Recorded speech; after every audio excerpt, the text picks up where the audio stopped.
Hello, Sukadev. How are you? So nice to see you over there, and you look really great. Om Namah Shivaya Madhana, wonderful to be here. Oh, Namah Wonderful Shivaya. to talk to you. Wonderful. Yes, after so many years of knowing each other and treading this spiritual path, in so many different ways, really is for me really a great satisfaction just to be talking to you today. And I'd like, first of all, just to make a short introduction about your personality. In my opinion, you are one of the greatest leaders or teachers or masters of yoga nowadays here in Europe, and by extension all over the world. And being yourself the founder of the Yoga Vidya yoga centers and 4 ashrams. Among them, I think the most prominent and important one is in Bad Meinberg, where you are right now, where you can hold there about 1,000 guests. And you must have over there around 250 staff, collaborating over there and doing their karma yoga and everything else. And at the same time, in your ashrams, in the ashrams you have founded and the centers, you are teaching lots of different courses, okay? About spirituality, about science, about promoting yoga and well-being, and how to develop yoga from the mind-body medicine, mind-body connection, and teaching at the same time lots of teacher training courses and so on and so forth. So being that ashram, the biggest one outside India, all over the world, I mean, it can cause some headaches from time to time. Being responsible for so many people and at the same time try to teach, the spiritual techniques of yoga must be really, I didn't say a big burden, because I know you do it with love and with compassion, as with bhakti and with devotion. But whether we want it or not, where Krishnamurti used to say, where there's mind, there's conflict, full of worries and preoccupations, and just to keep going with everything else. And just to end this short presentation, I should say that yourself, Sukadev Bretz, you have written quite a few books, and at the same time, many posts and plenty of videos, so in other words, they're all over the space, right? All over, whether you want it or not. So from my personal point of view, I really congratulate you, first of all, at the same time, grateful for a person like you to be able to widespread the yoga all over the world. So how did you start about being interested in the science and the spiritual yoga, or being a searcher for truth? When I was a child, I already had some mystical experiences in nature, or before going to sleep, I saw mystical lights. I felt the presence of angels, and somehow I felt something will wait for me. Later on, I lost that touch a little bit. But when I turned 14, 15, I asked myself, what's the meaning of life? Well, there were already these climate change and Club of Rome and limits for growth and so on. So I thought, what's the meaning if everything can get destroyed fast? So I was searching for some answers on who am I? Is there a God? If there's a God, can he be experienced? And if any religion defines God a little different, can there be God, or is it just an imagination of human being? And when I became 16, I got into contact with Buddhism and with yoga and with mysticism and Sufism and different spiritual traditions. And I found out if spiritual people outside the narrow church or and so on talk about God, they all talk similar things. So I got convinced there is something there. And so I started with 16 to meditate every day. I started become a vegetarian, and basically I wanted to experience God. That was what I wanted to experience. And so I meditated for long hours parallel to my school and later on to my studies. And when I was 17, then I started also with Hatha Yoga to be able to meditate better. And I learned more about all the philosophy of yoga, which made so much sense. And I felt, well, there are many paths to the divine, but for me, somehow yoga makes a lot of sense. You have techniques you can practice, like the asanas, the posture, the pranayama, breathing exercises. You have mantras, you have rituals, you have meditation, you have a meaningful philosophy where you say, behind everything there is the divine, and you can, whatever you do, you can experience this divine, but you can do spiritual practices to make that experience more intense. And the doctrine of karma and reincarnation, for me, made the most sense of any philosophical system I had heard. So in that way, I developed that deep love for yoga, and I took yoga teachers training course already when I was 18. I traveled to United States, and there I took in upstate New York yoga teachers training course at a Shivananda Yoga Ashram. And directly afterwards, I moved in the yoga center, and parallel to concluding my studies, I also taught. And then since 1983, my whole life is dedicated to spreading yoga, teaching yoga, and of course also practicing yoga. And also, I think it's a very important part of your life. You're having a swami, you're having a sannyasi, renunciant. So being yourself a yogi with a lot of discipline, no wonder that you have a great merit in founding the Yoga Vidya Ashrams. So from your perspective, if we take a close look at yoga in modern times, compared to the previous times where all the gurus used to come from India to visit us and to teach yoga and this and that, what is your opinion about this, or if you find any big difference in between, let's say traditional yoga and modern yoga, from your perspective, according to your teachings in the ashrams? Well, yoga is thousands of years old. Nobody knows how old it really is, depending on the definition of yoga. And the big advantage of yoga was always it developed. So the yoga is now presenting itself a little different from when I started 45 years ago, or 44 years ago. And then it was different from 100 years ago. Then it was different from 200 years ago, and so on. So yoga adapted all the time. The basic principles of yoga, they always stayed the same. And that yoga means union, yoga means harmony, and yoga wants to help people to find the depth of their being, their true self, which is somehow connected or even one with the divine. And yoga also helps you to lead a more healthy life, to lead a more fulfilling life, to leading a life more in tune with yourself and with others.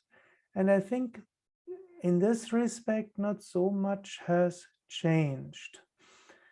Of course, externally, things have changed. In the ancient times in India, one had to go to a master and live with him for 12 years.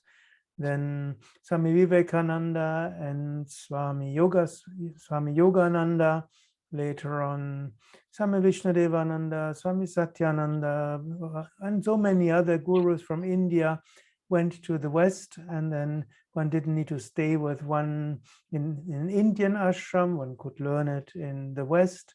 At the same time, some more secular practices got established, and some practice yoga just for health, but all that already started in the 60s and in the 70s. So, and of course, yoga is more popular, so many different sub-branches came there.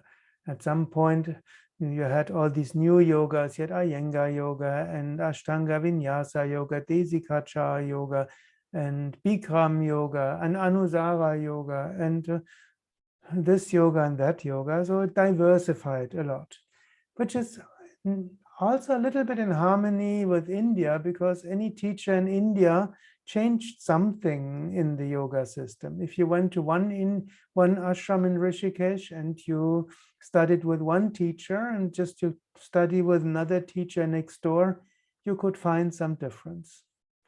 So I think most important things stay the same, and other things will adapt. Okay, from your perspective, as you mentioned previously, you had a great thirst for searching the truth of the divine, as you mentioned. Of course, this is not the case for everybody. We know that yoga is a method, a spiritual one, that aspires to get what they call moksha or samadhi, according to Vedanta, or according to the Yoga Sutras of Patanjali. But there is nowadays like a monochromatic way of looking at yoga. By this I mean, most of the people, as you mentioned, different styles of hatha yoga, put their attention, of course, in the practice of asanas, which is very convenient and very beneficial. From your point of view, how can yoga help to people in order to feel much better from body-mind connection? What would you suggest for people to practice, from a perspective of an integral yoga, holistic yoga, just to get a good health, a good state of well-being, Yes. What do you recommend then to do and how to do?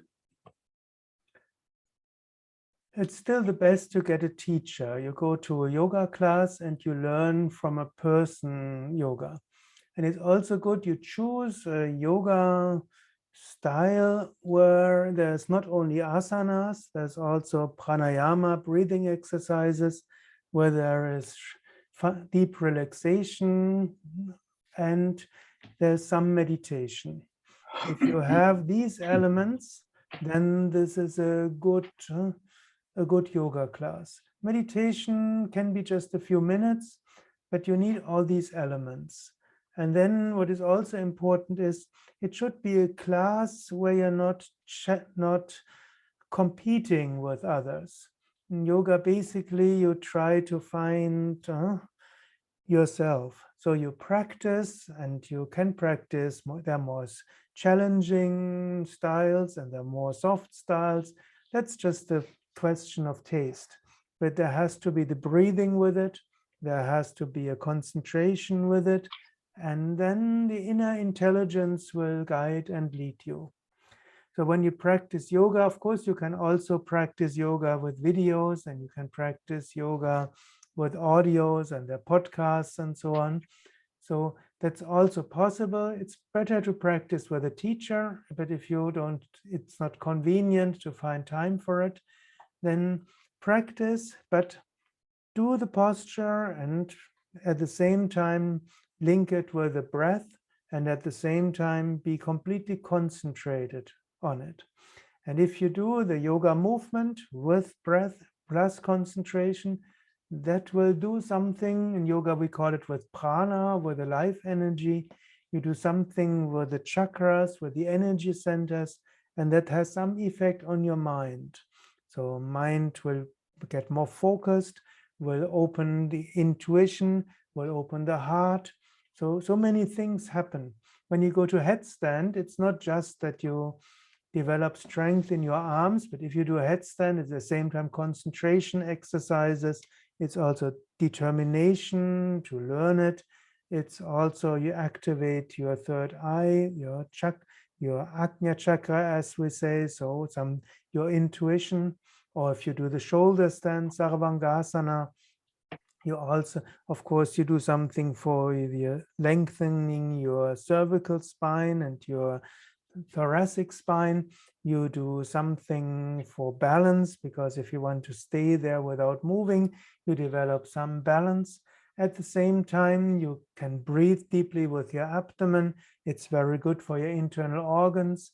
But then you concentrate on your throat center, which is an energy center, which is linked to the ether element, meaning you feel connected with other being. Also, you have your head down. This means it's a kind of humility you develop, and you feel head and elbows and shoulders on the earth. You feel connected with Mother Earth. So any of these postures have a deep psychological effect, spiritual effect, and also an effect of connecting you with something higher and with earth, with nature, with other beings. So doing it in that way can have deep meaning. Yeah, you mean that approach to yoga from a very wide perspective, which is brilliant, to develop, the whole human being, body and mind. Now, let's be for a minute practical. Be yourself a great experienced teacher and master, about all these yogic techniques. I think it would be convenient for those people who can see us. If you could give us like a short explanation, for instance, about meditation, how to do it. Having in mind that nowadays mindfulness is quite extended all over the place, and it seems to be that a great deal of the population are very much into it.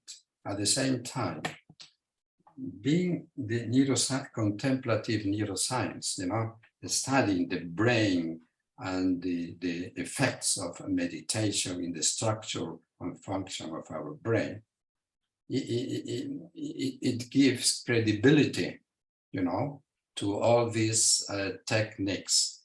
Therefore, I would like to know your opinion about that, first of all, and then in the second place, in order to instruct people who can watch us, like giving, a short explanation about meditation and how to do it. Mm-hmm.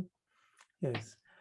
I believe human being is structured to meditate.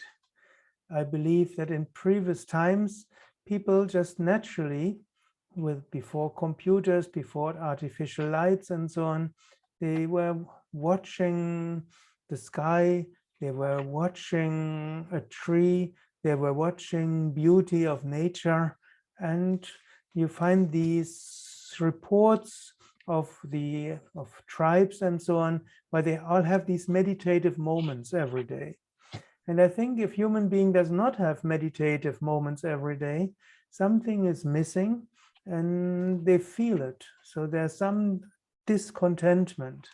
I believe practicing meditation is essential for human being to be able to be content and have a happy life.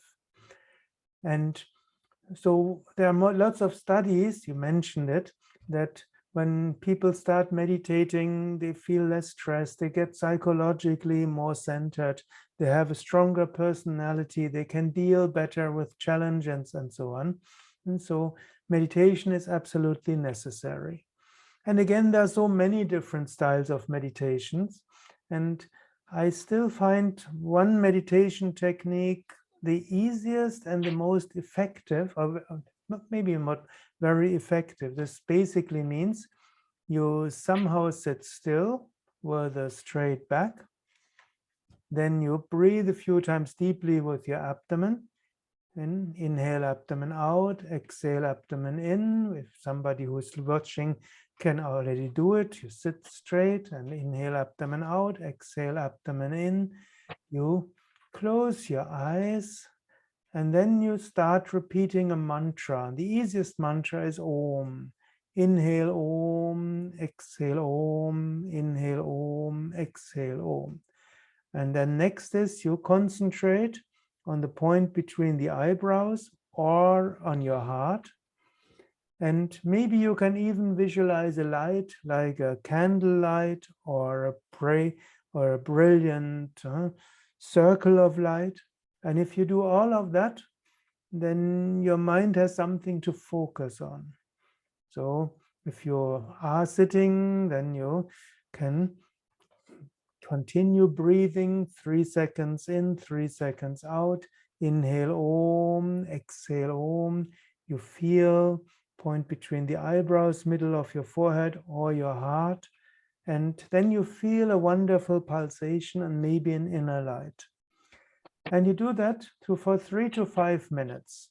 You do it every day for 3 to 5 minutes and your life will change. It's very easy.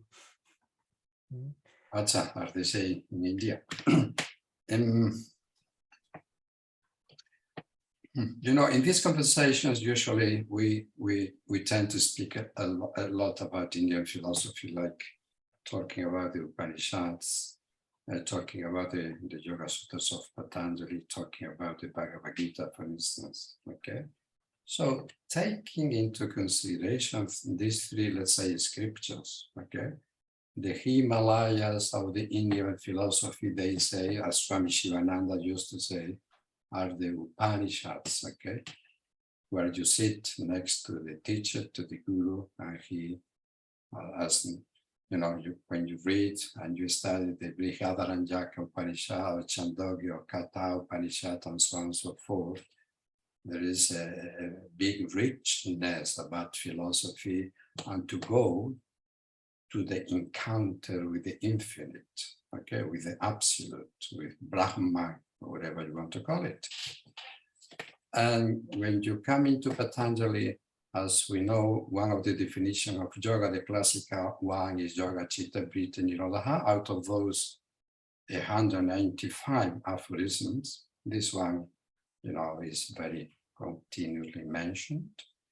And if you go to the Bhagavad Gita, in that beautiful dialogue between Krishna and Arjuna, also we find different descriptions about what yoga is. Okay, yoga is equanimity, yoga is skill in action, and so on and so forth. So briefly, from your perspective, could you mention these three scriptures, how important they are in the Indian spiritual path, and how much they are read and studied and promoted, and so much mentioned all the time. Let's say the Upanishads, the Bhagavad Gita, and Patanjali Yoga Sutras. Yes. Well, these are, of course, you mentioned the most important scriptures, especially for the yoga from a spiritual point of view. And most yoga students will be most familiar with Patanjali Yoga Sutra. Most likely anybody interested in yoga more than from a gymnastic point of view will know the Yoga Sutra. And the Yoga Sutra is a fascinating scripture because it's so old, probably near 2000 years old, and there's not one sentence which sounds old. It's there's not one sentence where you have to think we have to reformulate it. And as you said, it starts as yogas chitta vritti nirodha. Yoga means stopping the modifications of the mind. Tada drashtu swarupe vastanam. Then the seer rests in his own true nature. It means stop the waves of the mind, and then you know who you really are. And he continues with saying, well, what vrittis are there? Which thoughts you have? And he mentions a few, and then he says, And now, how can you still the mind? It says abhyasa, vairagya. Abhyasa means make effort, practice. And so many practice there are. And then again and again, let go. Make effort, let go. Abhyasa, make effort. Vairagya, let go. And that's what is then the whole life. You practice and you let go. Then he talks about that different kinds of obstacles which can come. He mentions many obstacles, but you can summarize them in three. One is health problems. The second is unsteadiness of the mind. And the third is depression and lack of energy. And so he says, how can you overcome these? If you practice yoga, you'll come to mind becomes unsteady, mind might become dull, or health problems. So he gives certain practices how you can overcome these. And then comes the second chapter, and in the second chapter, then he says there are kleshas, there are the sources of suffering. Avidya, meaning ignorance. You forget that you are a divine being, that you are the immortal self. And out of that comes asmita, you identify. And out of that, you start developing raga dvesha. You like this, you don't like that. And then abhinivesha, you become full of fears. So how can you overcome that? So it's a very systematic and practical path. Then he talks about karma. He talks about even the meaning of life. Why are we in this state where we are? And he says, well, the world gives you the experience you need to evolve. Evolve by the experiences, engage yourself, and then use viveka, discrimination. And in order to develop discrimination, then you have the 8 steps of yoga, and these are, of course, yama, niyama, asana, pranayama, pratyahara, dharana, dhyana, samadhi. Most listeners will know these. And then the third chapter, then he says, samyama. This means concentration. It's there. You mentioned mindfulness. Mindfulness has different kinds of mindfulness. One is the observing mindfulness. You just observe what is going. You're a witness to everything. And the second, I say it's the intensive mindfulness, full concentration. Patanjali in the third chapter says, whatever you do with full concentration. When you have a conversation with somebody, be there focused with 100% attention, fully concentration on the other person. And then you feel the other person, you know what is in the mind of the other person, your conversation will be successful. That's jaya. This means you are successful conversation and you have intuition. Most people, when they speak with another person, they think of one thing and then they think how they can convince the other person. They wait, they hope the other person will stop so they can say something, or they're not completely concentrated. Patanjali also says, concentrate on the heart of the other and concentrate on your own heart. And then you understand what the other person wants. And he gives many different techniques how you can link yourself with nature, with the sun, with the moon, with the stars, with your own destiny, how you know what you're meant to do. So basically it's be very concentrated. So that's a very interesting advice he gives again and again. And then, of course, the fourth chapter, how you get to Kaivalya. And in the end, he says, then iti. That's it. If you reach Kaivalya, you've reached the goal of life. So many interesting things in Yoga Sutra, and you can study it all your life and again have practices out of it. The second important scripture, which is studied only in some yoga teachers training courses, the Bhagavad Gita. Bhagavad Gita is also talking about meditation, but there's more about dharma, your duty, and it's also more about bhakti. This means devotion to God. And the interesting thing in Bhagavad Gita is Arjuna wants to know, Arjuna is the disciple, how can I make an ethically correct decision? He's in a very difficult ethical dilemma. And Krishna gives him many ways how to see it. And it's a long, well, it's not so long, only takes a few hours to read the Bhagavad Gita completely, but it goes very deep. And you could say of all the scriptures, the Upanishads, they are the most lofty ones, talking about Brahman, about Atman, about the divine. Neither Bhagavad Gita nor Yoga Sutra talk too much about the nature of the divine. There, we could say Patanjali develops more the mind and gives you practices for the mind. Bhagavad Gita has more connection to the daily life, how you react to different challenges and how concrete you can have a sattvic, a pure life, an ethical life, and the daivika life, meaning a spiritual life. And all three are important. The Upanishads to give the high ideal, and if you read the Upanishads in a good translation, but the Upanishads make so much difference which translation you read, just your mind opens up. You feel, just when you read these verses and let the words resonate in you, and then you close the eyes, you just, mind expand, heart expands. You can somehow get in tune with that. And that's so important. And then with the Yoga Sutra, you learn about your mind and how to concentrate, and also in daily life to live an intense life. And Bhagavad Gita is love, ethics, dharma, meaning duty, and find out the meaning of life. So these scriptures are so important. Yeah, I think that all these teachings were very well put succinctly by Swami Shivananda, where he used to say, serve, love, give, purify, meditate, realize, Yes, yes. Just here is condensed Mm. all these big great teachings.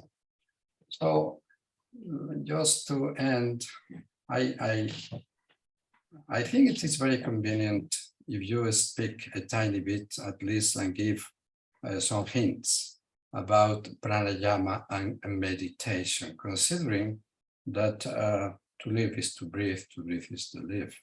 So most of the people are poor breathers. Mm-hmm. Therefore, I think that a note, just, of this knowledge and the Hatha Yoga brings to us through all the different treatises or different texts.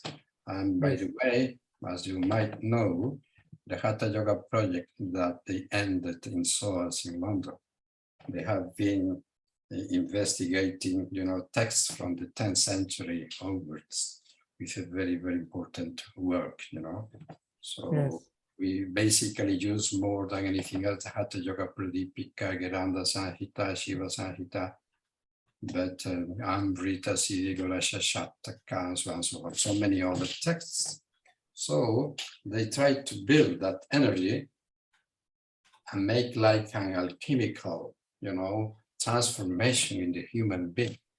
And they mention, of course, for the purification, mostly the pranayama. And nowadays, very many breathing techniques are very much in vogue. Knowing that and that carrying them out, it helps a lot about, just to fight stress, tension, depression, anxiety, and at the same time give you vigor, energy, and so on and so forth. So please, can you tell, be lovely for all the people who can watch us, some teachings about that. Yes. Well, there's so many pranayamas, but for daily life, there's one important thing, which means exhale completely and inhale comfortably. That's an easy technique to harmonize the mind and harmonize the emotions. For example, if you are afraid of something, then you exhale completely and you inhale comfortably. You exhale completely, inhale comfortably. If you are even more in an anxious or even angry state, then double the time for the exhalation and inhale gently. If you want to increase the energy level, then you can also do Mula Bandha. This means when you do inhale, then you hold your breath, you contract your anus sphincter muscles and your genital muscles, and these you contract, and then you exhale. So you inhale, you let energy flow into you, then you retain and you do Mula Bandha contraction of the anus sphincter muscles, genital muscles, then you let go and you exhale and you feel the energy go upwards. And this you do a few times and you feel energized. You can even do a different version from it. You can also inhale and you can imagine energy flows from the sky inside you. Then you hold your breath and then you imagine that you are linked to Mother Earth, like roots into Mother Earth. And then when you exhale, energy goes up from the earth to your head. And when you retain your breath, then you imagine that you're linked with the skies, with the heavens, and then inhale, retain, exhale, retain. When you do that a few times, even in the middle of the day, then you get energized and you at the same time you feel connected. Yoga can energize and connect you. And then after you've done that a few times, you can also come to what is called Kevala Kumbhaka. This means you do very gentle breathing, no more deep breathing, but gentle breathing. And then you just expand your mind into all directions and you feel connected with everything. So that's a simple breathing exercise. And of course, then you have the Kapalabhati, alternate nostril breathing, and many other breathing exercises, which of course you can learn in yoga classes and in yoga videos. But the simple breathing exercise I was mentioned can help tremendously in between to either reduce or to harmonize emotions. It's just gentle inhalation, complete exhalation, and energizing breath, and breath with which you connect to everything. Yes, I think that with your wise words through this conversation, I really believe it's going to help a lot of people who will be watching this video, and taking into consideration that people are looking for reference and they're looking for real teachers, of course. According to what I know about yourself through so many years of friendship, I can recommend 100% to look at you with like one of the great teachers and masters of nowadays. So if you want to say a final word, recommending something for the people who feel or might be interested, or even they do practice already yoga, I would very much appreciate it. Yes. One thing I want to say, practice every day. Whatever you feel is helping you, practice it every day. The second I want to recommend is one of these exercises, breathing, for example, I just mentioned, in between. And next is, whatever you do, do it with your full concentration, with your full heart, with all your energy. So at least something every day. Don't just do it half-heartedly, put your whole mind in it, which is samyama.